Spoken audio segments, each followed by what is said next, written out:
Hi there, welcome to our first week on Derrida in this course on postmodernism and the Bible. This week we're going to be looking at Derrida's metaphysics. I'm going to try and explain one of his most famous phrases, "There's nothing outside the text," "Il n'y a pas de hors texte" in French. And later on we're going to be trying to think through how to bring Derrida into conversation with the Bible in a way that does justice to both of them. What I want to do, however, to begin with is just situate Derrida for you and talk about him as a person, not because I think that a person's biography determines or gives the ultimate key to their thought. I think that would be a very simplistic and often quite abusive way to read someone, but because it just helps to situate and to provide a little bit of context to help us into his thought in a moment. And the one thing that I want to say about Derrida really is a very simple thing, that in many ways he is an outsider. He was an outsider in terms of his Parisian education, for example. He wasn't born in France. He was born in Algeria to a white French family, which meant that really he didn't feel completely at home, although Algeria was a part of France at that time, didn't feel completely at home in Algeria, felt to some extent part of an occupying nation. It's more complicated than that, but there's a sense of dislocation and homelessness nevertheless. Nor did he feel completely at home as someone who'd been born and brought up in Algeria in mainland France either. So he was an outsider in terms of geographical location. He was also an outsider in terms of his own family heritage. He was brought up in a Jewish family, and in his early childhood in the Second World War, that had huge implications when France was occupied by Nazi Germany. He was brilliant at school, but unable, forbidden from raising the flag in the mornings, which was a privilege usually accorded to the best pupil in the class. He was forbidden from doing that because he was a Jew. So there was a sense of exclusion and being outside the inner circle in that particular instance in his childhood. He describes himself here, I put on the slide in the book Circumfession, one of his most intimate texts, as a little black and very Arab Jew, almost as if he's accumulating minority identities, accumulating outsideness in his own person. And thirdly and finally, he's an outsider to those iconic events in 1968 Paris and elsewhere. He was teaching during 1968 at the École Normale Supérieure, the elite institution for the arts in Paris, but he wasn't right at the centre at all of the student riots that nearly brought down the de Gaulle government in that year. He played quite a peripheral role. He wasn't completely absent. There are one or two little documents that we have, but his role was very peripheral to those events. So in a number of different ways, Derrida can be understood to be an outsider to a lot of the important political and ethnic, cultural realities and identities of his time. Okay, well, that's enough about Derrida's biography. It would, as I say, be a shame and dangerous to read him simply in terms of his biography. So let's get to his thought and his reputation as a philosopher. It would also be easy to stack up quotations saying how wonderful and seminal Derrida is. Let me just give you two of them to give you a sense of the importance of this figure that we're going to be spending 3 weeks discussing. Christopher Norris, in his book on Derrida from 1987, calls him undoubtedly the single most influential figure in current Anglo-American literary theory. A more mainstream publication, the New York Times, and its culture correspondent at the time, Denisha Smith, wrote that Derrida is perhaps the world's most famous philosopher, if not the only famous philosopher, in 1998. So when we come to look at Derrida's thought, we're not looking at some peripheral, non-influential, indeed marginal figure in terms of philosophical impact in the 20th century. We're looking at one of the key figures. And that's why I've called him at the top of this slide a famous outsider. Peripheral and marginal in many respects in his own biography, yet crucial and influential to the course of 20th century European philosophy, And also, if we had longer to unpack this, it'd be interesting to look at how his ideas have shaped a lot of the ways in which we in the West think nowadays. The way that we construct debates, the values that we bring to debates, I think is crucial in those areas as well. Let's get now to looking in a little bit more detail at specific things that Derrida says. I want to begin with a sort of myth, really, that circulates about Derrida's thought. That he says that language is meaningless and that you can make texts mean whatever you want them to mean. It's up to you as the reader to invent their meaning. That isn't at all what he says, but it is what a lot of people think he says. And I just want to help you to see what he really says and then to see why that particular myth about him really doesn't do justice at all to what he's saying. I'm going to argue that he says texts aren't meaningless, but they are open. And I'm going to explain what I mean by open. So then the myth is language is meaningless. I want to get at this myth by eventually explaining the little phrase, there's nothing outside the text.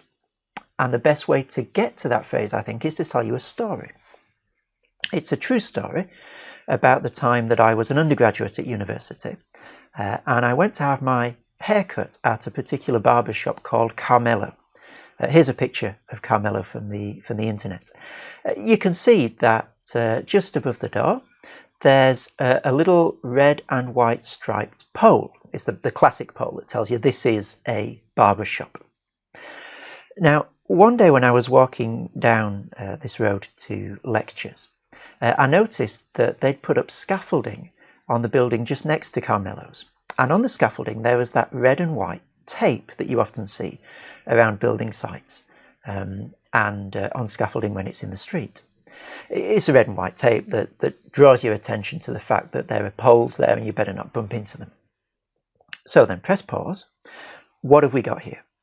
We've got two instances of diagonal red and white stripes. We've got the red and white stripes on the barber shop, the meaning of which is something like, if you like your hair cutting and you're a man, please step inside, we can do it for you if you pay us. And then you've also got the red and white stripes next to it, the meaning of which is something like, watch out, don't bump your head here. Now, you don't need me to tell you that we don't have a lot of problems distinguishing these two instances of red and white stripes in everyday life. You don't see tradies queuing up outside barber shops looking for a day's work on a building site. And you don't see people wandering distraughtly, looking lost around scaffolding, hoping to get their haircut somewhere. There's enough context around the red and white stripes of the barber shop and the red and white stripes of the scaffolding that we can easily tell them apart and that we don't have an existential crisis every time we come across them in everyday life. However, there are 5 things that this illustration of red and white stripes teaches us that is going to set us up really well for Derrida. And just let me run through them one by one. 5 conclusions that we can draw.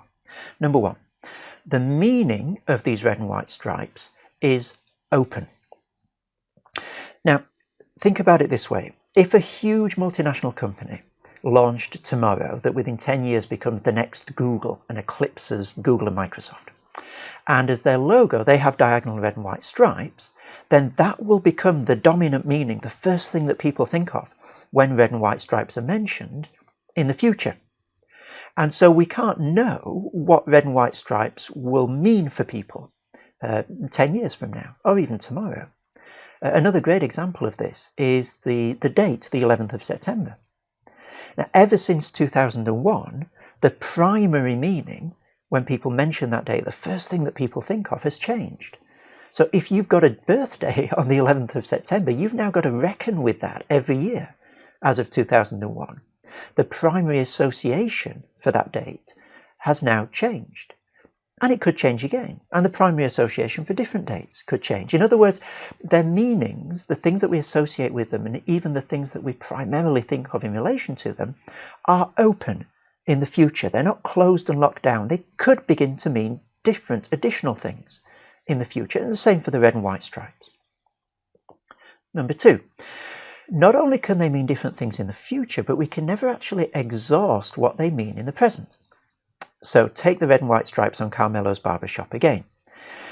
It could be that the main reason they were put there was not particularly because they designate that it's a barber shop, but a previous barber was a passionate fan of Atletico Madrid soccer team. And she wanted to show her affiliation by having the red and white stripes up there on her shop. Now, unless we know that, it's very difficult for us to see why the red and white stripes are there. They may be there just to designate that it's a barber shop, but there may have been some other primary reason for them being there in the first place. And if we're telling the story of Carmelo's or explaining to someone passing by what the red and white stripes are there for, in the case of Carmelo's, it'd be really helpful to have that piece of information.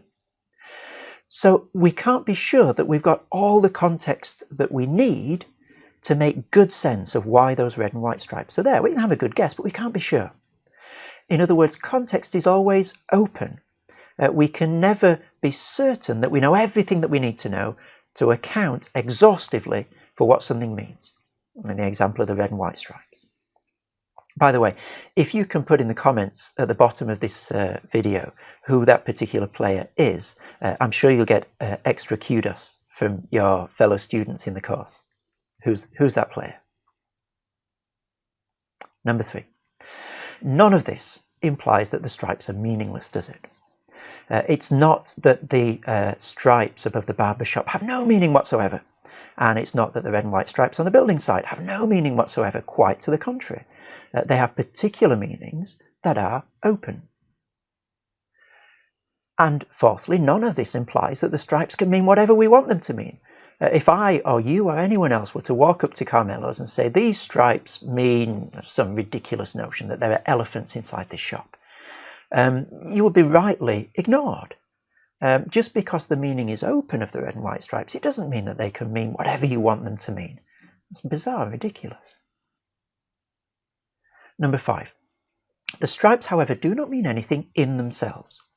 So imagine someone comes up to you and says, what do these red and white stripes mean just in themselves? Not above the barber shop, not on a building site, just red and white diagonal stripes in themselves.